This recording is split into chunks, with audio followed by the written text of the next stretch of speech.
आकाशवाणी गोरखपुर से प्रादेशिक समाचार।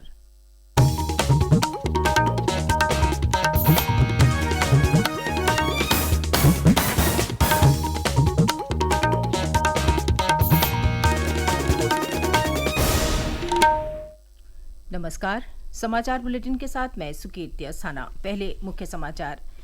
केंद्र सरकार ने पोर्ट ब्लेयर का नाम बदलकर श्री विजयपुरम करने का लिया निर्णय। प्रधानमंत्री ने कहा कि ये निर्णय अंडमान और निकोबार द्वीप समूह के बहादुर लोगों और वहां के समृद्ध इतिहास का सम्मान है। मुख्यमंत्री योगी आदित्यनाथ ने राजस्व विभाग के खाली पदों को तत्काल भरने का दिया निर्देश। कहा, आवश्यकता के अनुसार नए पद भी सृजित किए जाएं। यूपी बोर्ड ने 10वीं और 12वीं कक्षा के विद्यार्थियों के लिए परीक्षा शुल्क और ऑनलाइन आवेदन करने की अंतिम तिथि में किया बदलाव। प्रदेश में आज बारिश से हल्की राहत। अगले 2 दिनों तक मौसम विभाग ने जताया है बारिश का पूर्वानुमान। और आज प्रदेश भर में मनाया जा रहा है हिंदी दिवस। और अब समाचार विस्तार से। केंद्र सरकार ने अंडमान और निकोबार द्वीप समूह में पोर्ट ब्लेयर का नाम बदलकर श्री विजयपुरम करने का निर्णय लिया है। केंद्रीय गृहमंत्री अमित शाह ने एक सोशल मीडिया पोस्ट में कहा कि सरकार ने देश को औपनिवेशिक प्रतीकों से मुक्त करने का निर्णय लिया। श्री विजयपुरम भारत के स्वतंत्रता संग्राम में मिली जीत का प्रतीक है। प्रधानमंत्री नरेंद्र मोदी ने एक सोशल मीडिया पोस्ट में कहा है कि श्री विजयपुरम का नाम अंडमान और निकोबार द्वीप समूह के बहादुर लोगों और वहां के समृद्ध इतिहास का सम्मान है। प्रदेश के मुख्यमंत्री योगी आदित्यनाथ ने एक सोशल मीडिया पोस्ट में कहा है कि पोर्ट ब्लेयर का नाम श्री विजयपुरम करने का निर्णय 140 करोड़ भारतवासियों की भावना के अनुरूप है। मुख्यमंत्री योगी आदित्यनाथ ने लेखपाल, राजस्व निरीक्षक और नायब तहसीलदार और लिपिक संवर्ग के सभी पदों पर नियुक्ति की प्रक्रिया तत्काल शुरू करने के लिए अधिकारियों को निर्देश दिया है। लखनऊ स्थित आवास पर कल एक उच्च स्तरीय बैठक में उन्होंने राजस्व विभाग के कामकाज और उपलब्ध मानव संसाधन की समीक्षा की। उन्होंने कहा कि राजस्व विभाग और राजस्व परिषद में काम के बदलते स्वरूप और अधिकता को देखते हुए कुशल युवाओं की तैनाती की जाए। उन्होंने इस बात पर जोर दिया कि आय, जाति और निवास प्रमाण पत्रों से लेकर नामांकन, पैमाइश, घरौनी और खतौनी जैसे महत्वपूर्ण प्रकरणों का समय से निस्तारण हो सके, इसके लिए न केवल रिक्त पदों पर नियुक्ति की जाए बल्कि आवश्यकता के अनुसार नए पद सृजित भी किए जाएं। मुख्यमंत्री योगी आदित्यनाथ ने कल लखनऊ के डॉक्टर राम मनोहर लोहिया आयुर्विज्ञान संस्थान के 4थे स्थापना दिवस समारोह में हिस्सा लिया। उन्होंने चिकित्सा शिक्षा के क्षेत्र में उत्कृष्ट काम करने वाले लोगों को सम्मानित भी किया।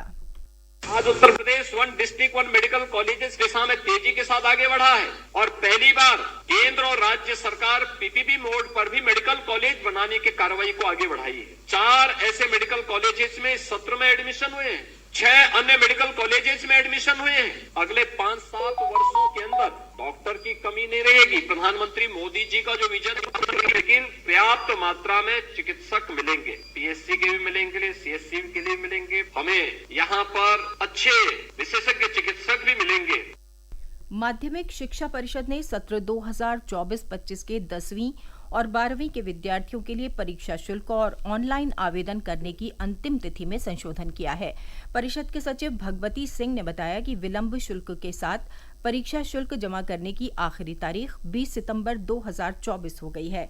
25 सितंबर की रात 12 बजे तक ऑनलाइन शैक्षिक विवरण अपलोड किए जा सकते हैं। 26 से 30 सितंबर तक विवरण की जांच की जाएगी। इसमें किसी भी प्रकार की त्रुटि होने पर 1 से 5 अक्टूबर तक संशोधन किया जा सकेगा। परिषद ने कक्षा 9वीं और 11वीं के संस्थागत अभ्यर्थियों के पंजीकरण शुल्क और ऑनलाइन पंजीकरण की तिथियों में बदलाव किया है। अब ये विद्यार्थी भी 20 सितंबर को रात 12 बजे तक अग्रिम पंजीकरण शुल्क जमा करके अपना विवरण ऑनलाइन अपलोड कर सकते हैं। प्रादेशिक समाचार आप आकाशवाणी गोरखपुर से सुन रहे हैं। ये समाचार बुलेटिन हमारे YouTube channel AIR news Gorakhpur और एक्स हैंडल AIR News_GKP पर भी उपलब्ध है। प्रदेश के विभिन्न जिलों में आज बारिश से हल्की राहत मिली है। हालांकि मौसम विभाग ने प्रदेश में अगले 2 दिनों तक बारिश का अलर्ट जारी किया है। कई जिलों में कल दिन भर हुई वर्षा के कारण जनजीवन अस्त व्यस्त रहा और पठन पाठन प्रभावित हुआ। हमारे पीलीभीत प्रतिनिधि की एक रिपोर्ट। पीलीभीत में शुक्रवार शाम तक मूसलाधार बरसात होने से जनजीवन प्रभावित रहा। रात से बरसात तो रुक गई, परंतु बाढ़ का पानी शहर की निचली बस्तियों तक आ गया है। कई इलाकों में बिजली आपूर्ति अभी भी बाधित है। तेज हवाओं के साथ बारिश होने से धान और गन्ने की फसल को भारी नुकसान हुआ है। बनबसा बैराज से शारदा नदी में 4 लाख क्यूसेक से अधिक पानी छोड़े जाने से नदी का जलस्तर काफी बढ़ गया है। इससे ट्रांस शारदा क्षेत्र में बाढ़ जैसे हालात बन गए हैं। राहुल नगर, चंदिया हजारा और खिरकिया बरगदिया सहित कई गांवों में पानी घुस गया है। 1 लाख से अधिक की आबादी का संपर्क जिले से कट गया है। जिलाधिकारी संजय कुमार सिंह ने बाढ़ प्रभावित इलाकों का दौरा करके जायजा लिया और जरूरी व्यवस्थाएं उपलब्ध कराने के निर्देश स्थानीय प्रशासन को दिए हैं। सतीश मिश्र, आकाशवाणी समाचार, पीलीभीत। मौसम विभाग के पूर्वानुमान को देखते हुए प्रदेश के कई जिलों में आज भी कक्षा 8वीं तक के स्कूल बंद रखने के निर्देश दिए गए हैं। इस बीच मुख्यमंत्री कार्यालय ने कहा है कि प्रदेश में अब तक बाढ़ से 17 लोगों की मृत्यु हुई है। सभी मृतकों के परिजनों को 4-4 लाख रुपए की सहायता राशि दी गई है। कार्यालय के अनुसार 30 पशुओं की हानि हुई है और 3056 मकान क्षतिग्रस्त हुए हैं। इनके सापेक्ष सभी प्रभावितों को सहायता राशि वितरित की जा चुकी है। देश भर में 17 सितंबर से 2 अक्टूबर तक स्वच्छता ही सेवा अभियान चलाया जाएगा। इस अभियान के लिए इस वर्ष का विषय है स्वभाव स्वच्छता, संस्कार स्वच्छता। केंद्रीय आवासन और शहरी मामलों के मंत्री मनोहर लाल खट्टर ने कल इस अभियान के शुभारंभ कार्यक्रम में नई दिल्ली से घोषणा की कि सरकार इस वर्ष के स्वच्छता अभियान के अंतर्गत 2 लाख स्वच्छता लक्ष्य इकाइयों CTU को बदल देगी। प्रदेश के नगर विकास मंत्री AK शर्मा भी कल लखनऊ से वर्चुअल माध्यम से इस कार्यक्रम से जुड़े। उन्होंने नगरीय क्षेत्रों में स्वच्छता को लेकर की जा रही तैयारियों के बारे में जानकारी दी। इस बीच केंद्रीय मंत्री जितेंद्र सिंह ने विशेष स्वच्छता अभियान की प्रगति की निगरानी के लिए कल वेब पोर्टल भी शुरू किया। ग्रेटर नोएडा के India expo centre and mart में आयोजित 3 दिन का सेमिकॉन इंडिया 2024 कल संपन्न हो गया। इसका उद्घाटन प्रधानमंत्री नरेंद्र मोदी ने किया था। पेश है एक रिपोर्ट।